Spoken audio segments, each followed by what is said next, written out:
Mataji. Good morning, everyone. Let's bow down to Shri Mataji. Raise our Mother Kundalini and put Bandha.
Shri Ganesh Mantra.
Let us listen to Shri Mataji's speech, which is continuation of yesterday's speech.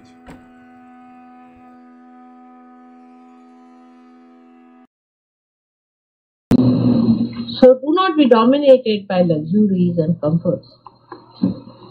I do not mean to say that you unnecessarily torture your body. That's not the point at all, because I must give the balancing point always.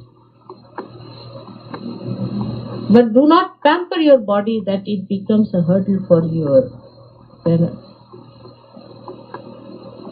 Keep your body clean. Respect your body.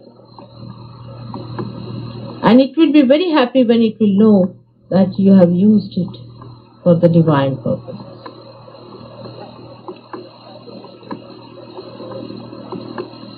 There's an Indian word for which we call it a baitak. Yeah, I don't know. There's no English equal to that. But baitak means the power to sit. That's the gravity. How long can you sit in one posture? What is your baitak? Like any studies or anything, they'll ask, what is your baitak? Have you got the baitak?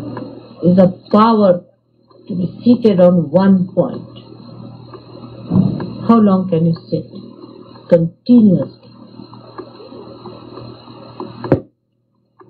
That is how you judge your gravity. Unless and until you have a baitak, you cannot be a guru. So the body is to be brought round properly. It has to be disciplined. It's no question of becoming thin or fat, but the body should be such that you should be able to use it for your purpose as a guru. Sometimes you will find you can't sleep on the ground. When you sleep on the ground 3-4 days, your body will be very happy. It will pain 1 or 2 days, it will be all right. But do not insult your body This is the other side of discipline. We don't take our baths, we don't keep ourselves all right. So we are insulting our body. Look after it. We may have to look after its softness, the gentleness of the body. Treat it with respect. By becoming barbaric, you are insulting your body.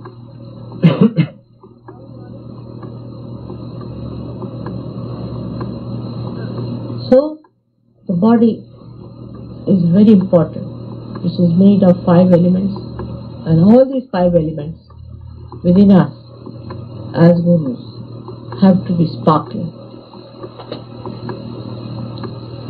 I can go on like this, but now you think about it in future.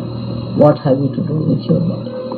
How you are going to use 5 elements within your body to cleanse them, make them beautiful, so that your light sparkles.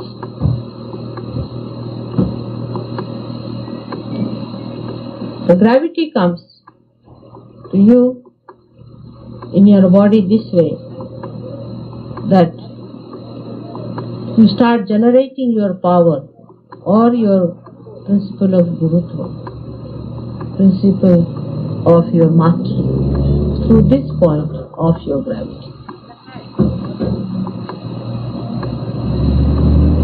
The second point is your attention should have that gravity.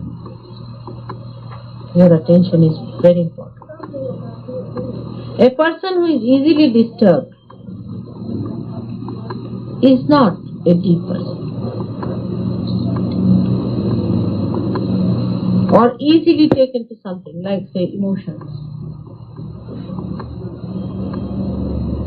or easily to some other, say, intellectual pursuit. As gurus, there will be temptations for you.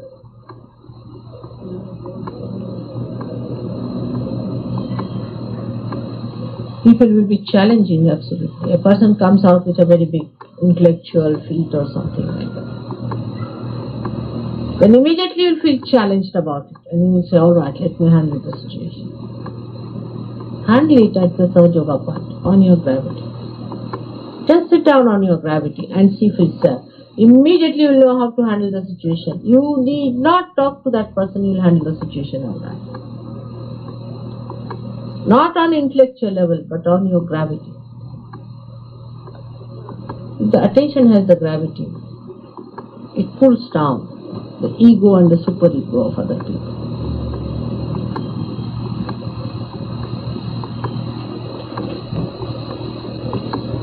Then you will not be frustrated or frantic. Also, if you can start from outside, it may work out in human beings. It works out. Like study your behavior, how you behave towards others. Or study your attention, how it behaves towards outside. What attracts your attention? What attracts your attention? Study your attention. By that study, you will be able to fix your attention in its maryada, in its boundaries. Once you put the boundaries to the attention, then the depth starts developing. The person who has no boundaries can never have depth. He will be spreading just like that, all through. No depth at all. So you have to put boundaries by understanding your attention.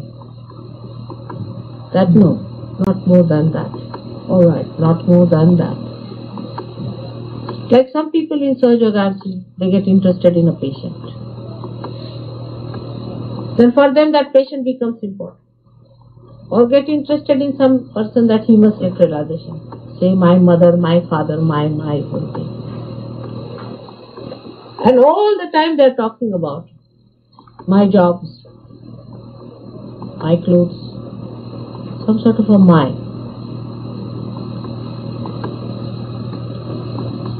And they don't know how to draw the line. You must know where to draw the line is Maryada.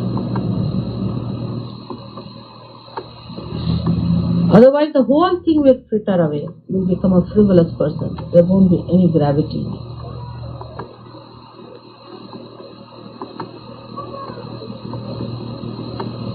So you must know how far to go with a person when you are dealing as a guru. Then you are a master. But if you do not know where to draw the line, you may be crossing the line and getting into his clutches.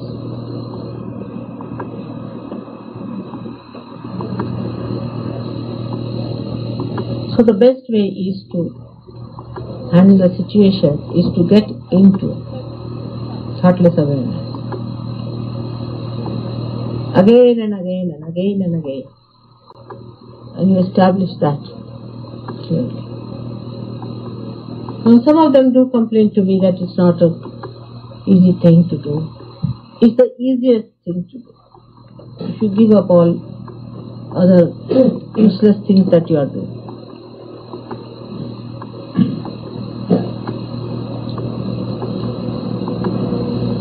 And then gravity will give you the wisdom to do the right thing at the right time. Ashram is a place where one has to learn to be a guru. But I find it is not always a good experiment with people. Once they have an ashram, they take it for granted. They think this is a place for us to nicely come and live. And some people will work, some will enjoy. Some will pay, some will not pay. It's most practical.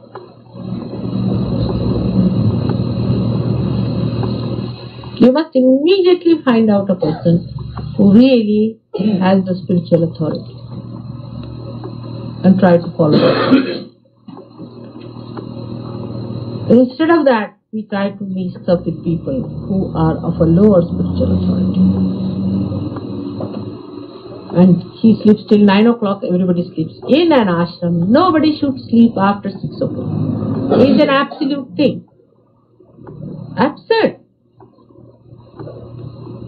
You must sleep early, get up early. Otherwise you can stay outside.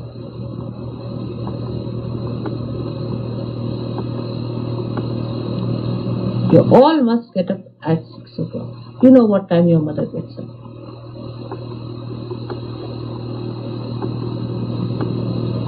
And what I find, nobody is up here. In India they all get up very early. But I find nobody is up here. My attention is all wasted.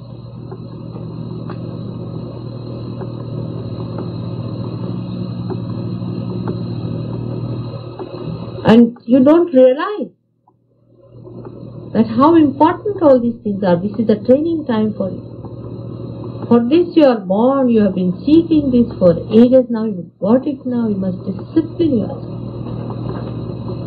But I have seen in ashramas where people pay a big amount, they get up at 6, 4 o'clock, 3 o'clock. Because in Sahaja Yoga, everything has to come from you. This is the style it is. At the most I can ask people who are not alright to go out for a while, live outside and then join ashram. That helps some. But not more than that, because I am also a mother, though I am a guru. It is you who should mature yourself. You will mature much faster than I force things on you. Finding fault with others, but not with yourself. Must have a discipline, a time in the morning to get up, to do little puja or something.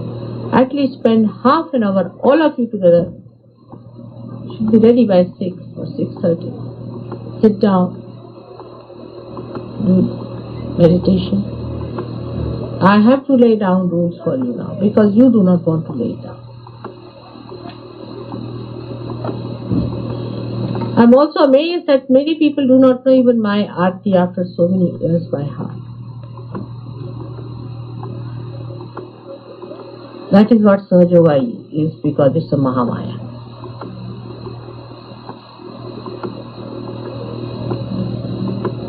So you have to learn it yourself.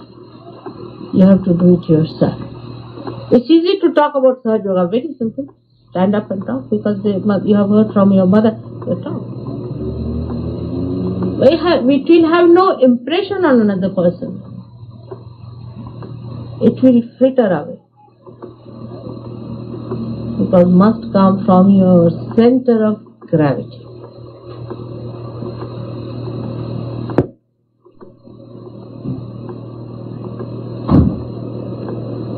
This is the greatest thing you can do to yourself, is to discipline yourself fully and compete in disciplining yourself and make your body alright, your attention correct.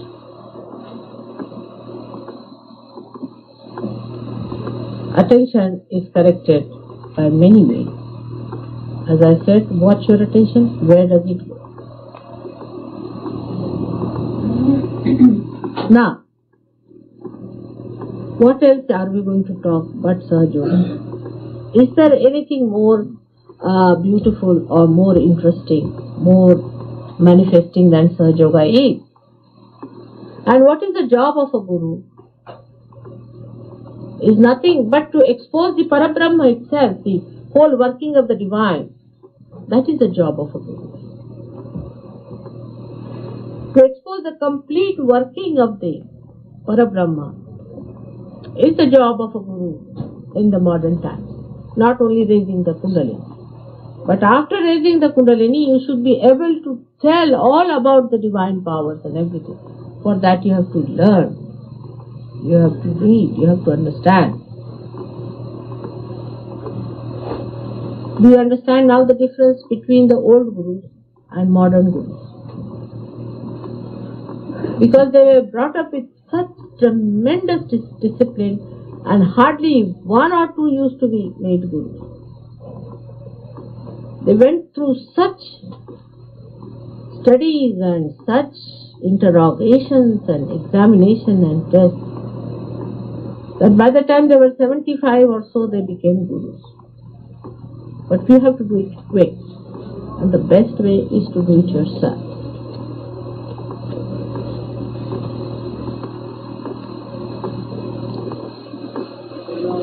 Perhaps the tradition of the Western countries do not give you much impetus for discipline. That's called as cutting off your freedom, perhaps. But a disciplined person is the only one who can be a Sahaja. Spontaneity works best in a disciplined person. Disciplined person is the one who knows the technique, and the energy is the spontaneity. But a person who is frittered away, what will spontaneity do with it? It cannot work it out. The instrument is so horrid. So you discipline yourself so that others will be disciplined by your behavior. Once you have disciplined yourself, when you become a guru, you have certain privileges as master.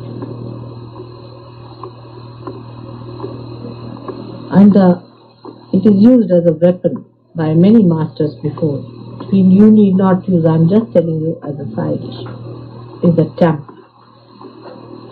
All the gurus had tremendous temper. That's expected. Like I would tell you about Alauddin Khasa, who was a great musician, was the master of Ravi Shankar and all these people. And my father was the political advisor to this Maharaj of Maya. And we went down there, I was there also. That time Ravi Shankar was an artist who was playing a little bit here and there, sort of thing. I mean, he was quite a good artist still. So, this guru had a great respect for my father, sort of he used to treat my father with very great reference. So he was playing something. He was very good at mridanga. So he played the mridanga for my father. So in that the Lahara is the tune one has to play. It's a simple tune, just to play for the Mridangam to be played on that. So my father asked Ravi Shankar to play. He didn't say anything. And at the slightest they will take up this and hit you, see. So people used to be very careful. If they were sitting near the stones, the people would stay away from them. They would throw stones. They'll keep a chimta, big chimta like this. Anybody coming near them, they would hit them. At the slightest thing, they'll give a chimta to a disciple. This was a long thing, made out of iron. And a chimta is a double-pronged thing. And they would hit the person, thumb like that. It was the situation before I came in here as your guru. You see, it's difficult to be a guru and a mother. I cannot do both things together.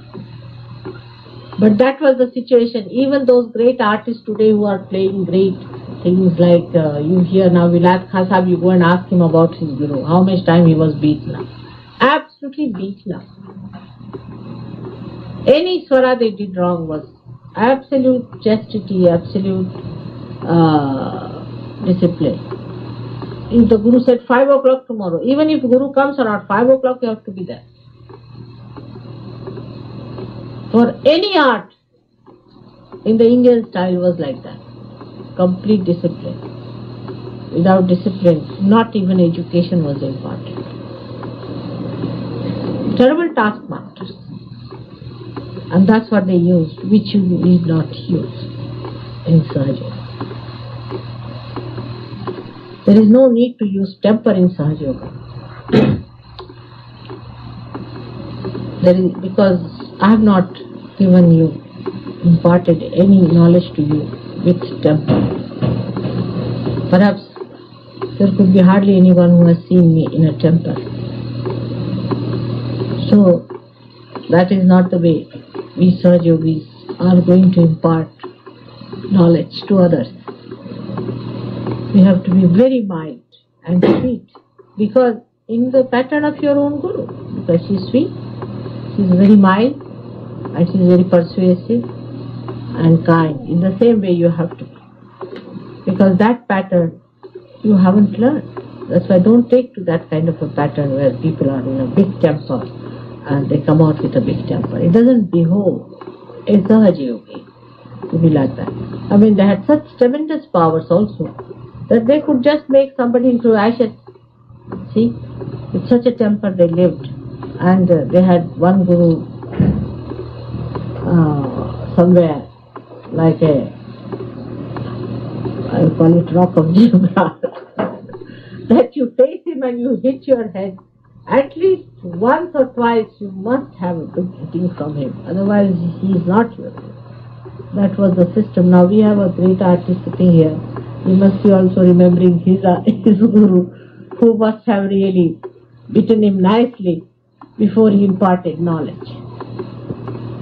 They said without you hit and chisel, you cannot make a good disciple. And this time you are going to challenge that and to prove that our mother was extremely kind, and still we are chiseled out beautifully by your own chisel. That's why I request you to do it yourself, because I cannot do it as a mother. And that's why it is your responsibility. Do it that way. Today is a day where we all have to decide that we are going to be gurus now. I am going to retire as a guru. It's all right to be a mother with you people. Now you have to be gurus of other people. And for that, you must know what you should achieve. You have all the powers within you. You can manifest them also. But you cannot have a following unless and until you become a guru. This is the only difference here. If you want to have a following, then you must chisel out yourself in that fashion that as soon as people see you should say, here is somebody with that gravity. I think that should be sufficient for today's puja. Only thing, the last, most important thing is that you cannot make a drama out of it. It has to be a reality. See, by standing like a big, imposing person, you do not become that. On the contrary, people will think you are mad. It should be from within that you should develop that dignity within yourself, that poise, that balance, that understanding within yourself. A kindly poise, a beautiful personality, benevolent, but standing above everyone else by its gravity, depth, gentlemanliness, generosity, proper bearing, neatness, cleanliness, above all, love, heart like an ocean, most forgiving. I'm sure next year we'll have some gurus here who have already got some disciples around. May God bless you.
Mahamantra.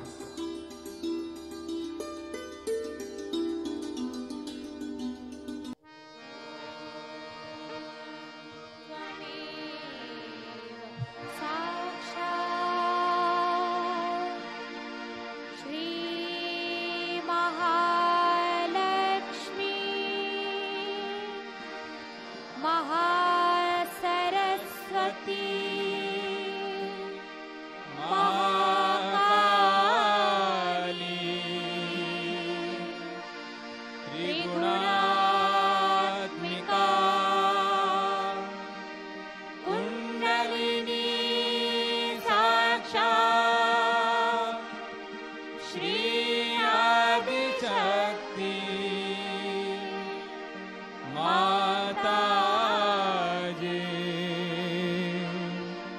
Shri Nirmala देवे नमो नमः। ॐ त्वमेव साक्षात् श्री कल्की साक्षात् श्री आदिशक्ति माता जी।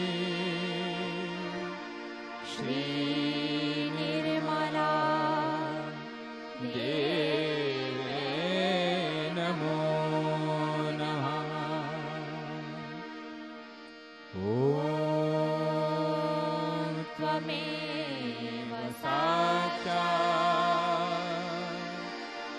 श्री कल्की साक्षात् श्री सहस्रार स्वामिनी मोक्ष प्रदायिनी माता जी। श्री निर्मला देवे नमो नमः। श्री निर्मला देवे नमो नमः। श्री निर्मला देवे नमो नमः।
Thank you, Shri Mataji, for this collective morning meditation. Thank you for this thoughtless state. Jai Shri Mataji. Let's bow down to Shri Mataji, raise our Mother Kundalini and put Bandhan.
Let us join again tomorrow, same time.